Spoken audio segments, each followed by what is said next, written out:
بڑے بڑے آدمی تھے، یہ سمجھتے تھے کہ کرسی بڑی مضبوط ہے، لیکن اللہ تبارک و تعالیٰ نے فرمایا کرسی مضبوط نہیں ہے، پھانسی بہت مضبوط ہے۔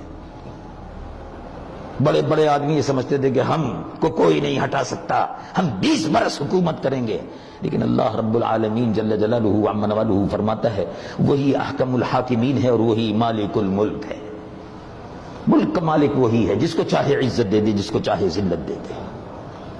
اس ملک میں 50 برس میں ہم نے 50 حکمرانوں کو بدلتے ہوئے آتے جاتے ہوئے اور کیڑے مکوڑوں کی طرح سے مرتے ہوئے دیکھا ہے۔ موجودہ حکومت کا انجام بھی یہی ہوگا انشاءاللہ۔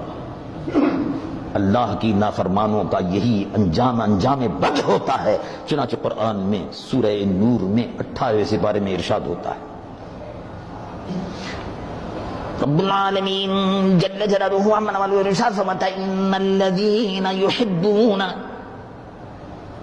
جو اس بات کو پسند کرتے ہیں، جو یہ چاہتے ہیں، ان تشیع الفاحشۃ، ان الذین یحبون ان تشیع الفاحشۃ فی الذین آمنوا، ایمان والوں کے درمیان میں جو بے حیائی اور فحاشی اور آوارگی پھیلانا چاہتے ہیں، اللہ رب العالمین فرماتا ہے ان کو معلوم ہونا چاہیے لہم عذاب علیم، ان کے لیے بڑا دردناک عذاب ہے۔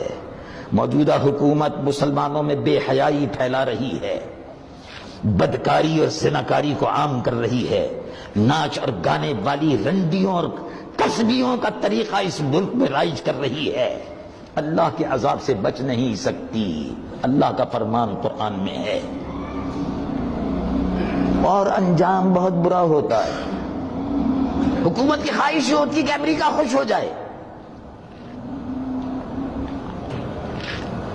حکومت کی خواہش یہ ہوتی ہے کہ برطانیہ ناراض ہو جائے، مغرب خوش ہو جائے، لیکن جو مسلمان حکومت